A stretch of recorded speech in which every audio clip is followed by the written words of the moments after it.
how should you expose for vlog? Should you overexpose, underexpose, or is it better to just get the correct exposure from the beginning? So Panasonic recommends overexposing vlog on the GH5 by 1 stop.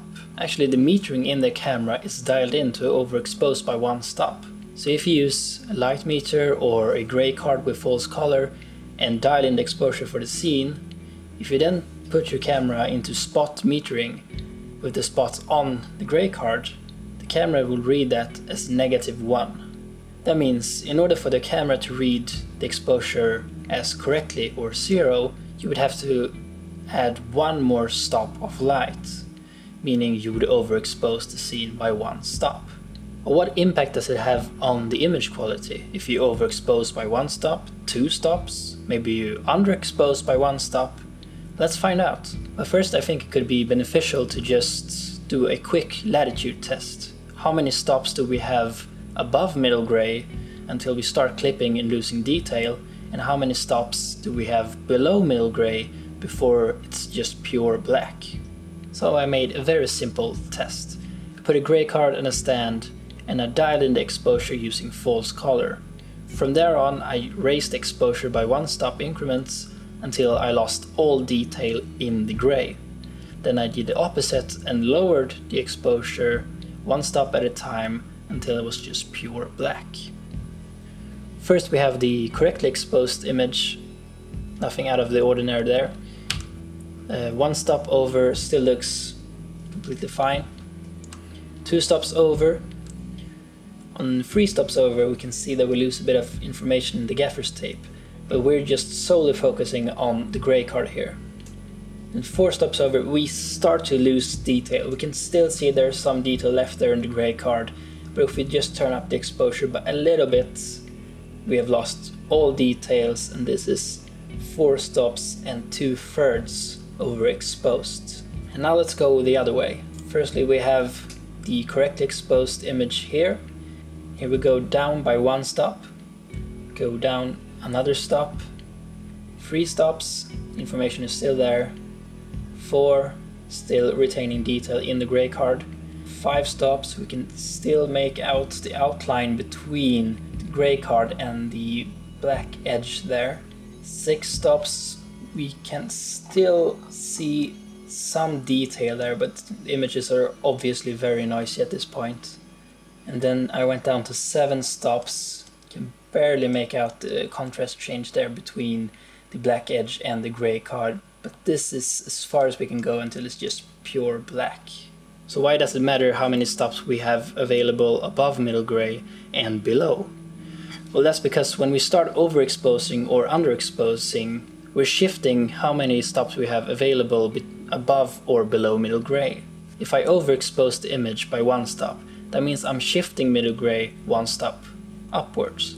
So instead of having 4 stops available above middle gray, I now have 3 stops, but I have 1 extra stop below middle gray. So overexposing can be very beneficial if you want to retain information in the shadows without introducing way too much noise. So if you're willing to trade 1 stop of highlight information in order to get cleaner shadows, overexposing by 1 stop is a great way to do that. But if you have a very bright scene, maybe you want to underexpose by 1 stop instead, which means you would lose 1 stop below middle gray, but you would instead gain 1 stop above middle gray. You would then raise the exposure in post. But beware, raising the exposure can introduce a lot of noise, so I wouldn't recommend underexposing by a lot and then bringing it back up, because all that noise would become visible. But that's the basic theory behind it. So now that we know how many stops we have available over and under middle gray, you might want to under or overexpose your scene depending on the scene you're actually shooting. So I shot 5 different variations of the same scene. 1 correctly exposed, and 1 that's 1 stop over, 2 stops over, 1 under, and 2 under.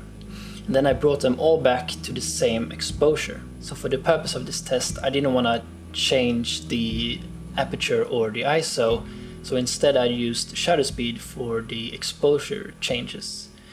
That means the motion blur will be different between the clips, but let's just look past that for this test. So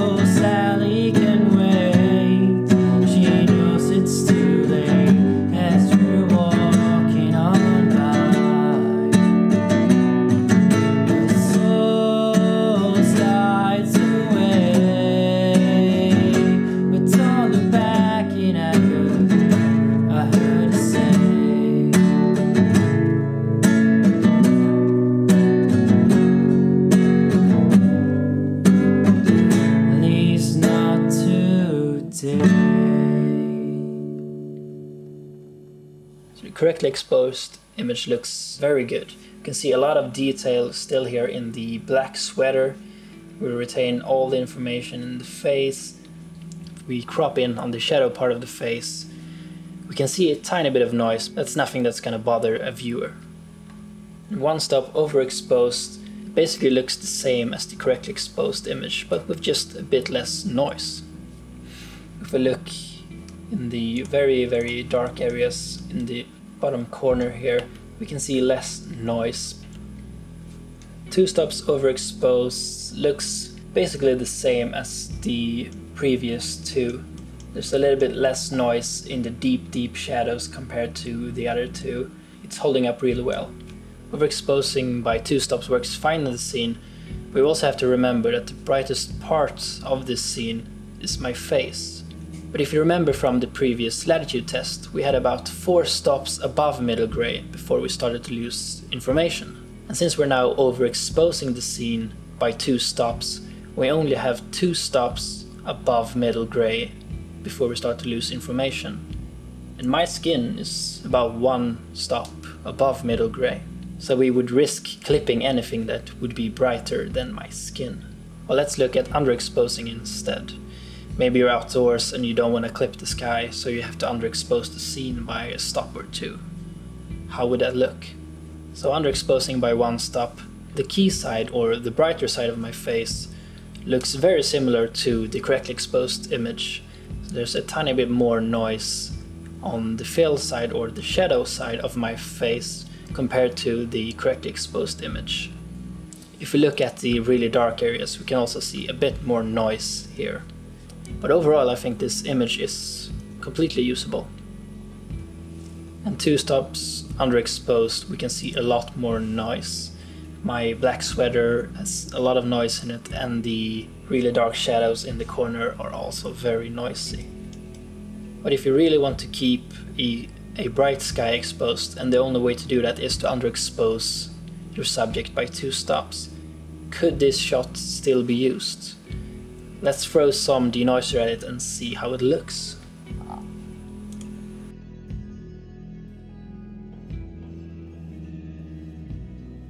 I mean, it's not optimal, but it's usable depending on where your footage is gonna end up. If it's just for a YouTube video, in my opinion, this is fine. So, what's the verdict here? Should you overexpose or underexpose? Correctly exposed? Well, it kinda depends. I would stick to the guideline of overexposing by 1 stop for the most part. But in some situations you just can't overexpose without losing all highlight information. And in that case, go for correctly exposed if you can. 1 stop under, I think it's doable. And if the scene doesn't have too many or too deep shadows, I think you could get away with underexposing by 1 stop and then raising it back up in post. So the real answer is, it depends. But my general guideline would be to overexpose by 1 stop and then bring it back down in post to get a little bit cleaner shadows. And I hope the video was helpful. Like the video if you liked it, subscribe if you want to see some more, and I'll see you next time.